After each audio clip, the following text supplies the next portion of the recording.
Calaroga Shark Media.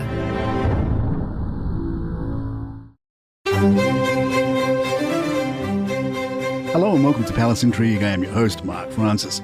Prince Harry's memoir, Spare, continues to set records, this time for its second-hand appeal. After its blockbuster release as the fastest-selling non-fiction book of all time, Spare has now become the most traded-in biography for the second consecutive year, according to We Buy Books. The book-buying website revealed it purchased 567 second-hand copies of Spare in 2024, up from 459 copies in 2023. Originally retailing for about $35, the paperback version now fetches just 63 cents on the second-hand market, with the hardback slightly more valuable at $4.30.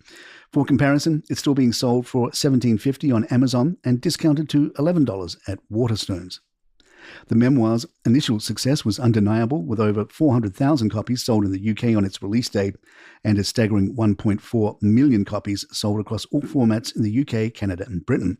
These sales shattered records set by Barack Obama's A Promised Land, making Spare the fastest-selling non-fiction book ever. Heavy discounts from retailers like Amazon and Waterstones played a significant role in boosting these figures. Prince Harry's claims earlier this month that he is carrying on his late mother, Princess Diana's legacy by challenging the media have been dismissed as nonsense by Daily Mail editor-at-large Richard Kay. Harry had described how his mother's death led him to question the integrity of the press, eventually prompting what he called a war with the industry. Diana died at age 36, a full 4 years younger than Harry is now. In a heartfelt moment, Harry recalled the intense scrutiny his family faced, tying his own efforts to his mother's complex relationship with the press.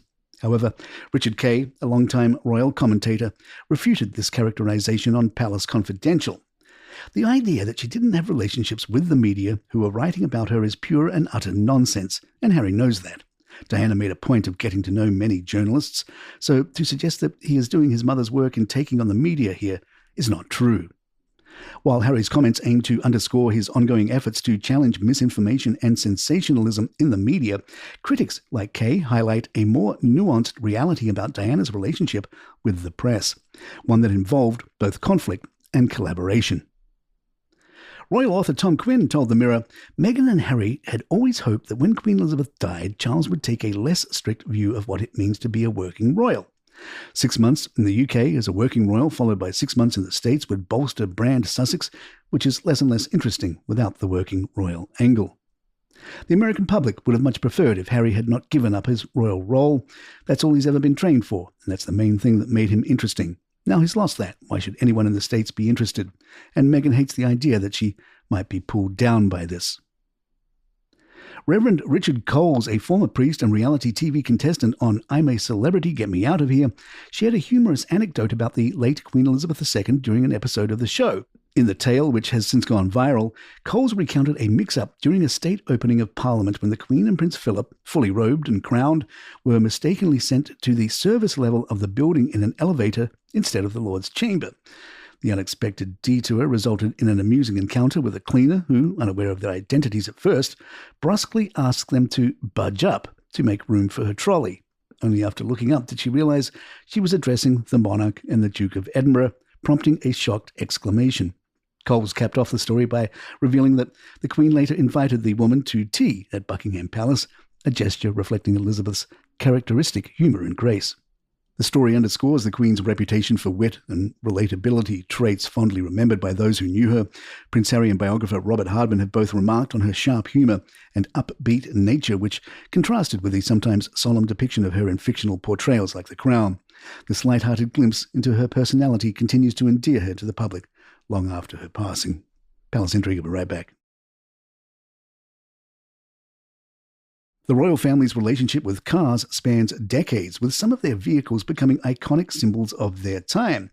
One notable example is the 2002 Bentley State limousines. These custom-built cars, which were made to celebrate Queen Elizabeth II's Golden Jubilee, are a true testament to luxury. With their black over claret paint and price tag of around $12 million each, they are equipped with armor plating and blast resistance. These limousines are still used today for formal state occasions, adding an extra layer of grandeur to royal events. Meanwhile, King Charles' 1969 Aston Martin DB6 Volante is a true classic. It was gifted to him by Queen Elizabeth for his 21st birthday. Charles has kept his car for over 50 years and, in line with his commitment to the environment, converted it to run on biofuel made from the refuse of the wine and cheese industries. This car is also famous for being the one Prince William and Kate Middleton drove away in after their wedding in 2011. Then there's Princess Diana's 1985 Ford Escort RS Turbo S1.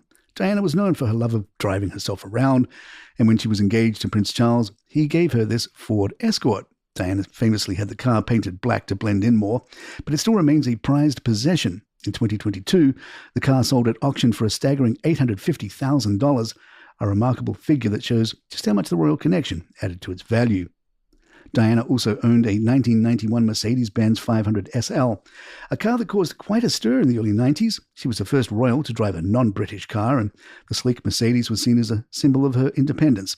However, the backlash was so intense that she eventually returned the car to Mercedes, and it now resides in their corporate museum in Germany. The late Queen had a long-standing relationship with Land Rover. With more than a dozen models in her collection over the years, she was frequently photographed driving around her estates, with her favourite being a 2009 Range Rover Vogue. Her love for the brand dated back to the 1940s when her father, King George VI, first drove a prototype of a Land Rover. Prince Harry also got into the eco-friendly car trend with his 2017 Jaguar E-Type Zero, a battery-powered recreation of the legendary vintage car. He and Meghan Markle used it as their wedding car in 2018, marking the beginning of their more environmentally conscious future. And lastly, Prince William followed in his family's footsteps, but with a modern twist. He drives a 2021 Audi RS e-tron GT, a high-performance electric vehicle aligning with his environmental views.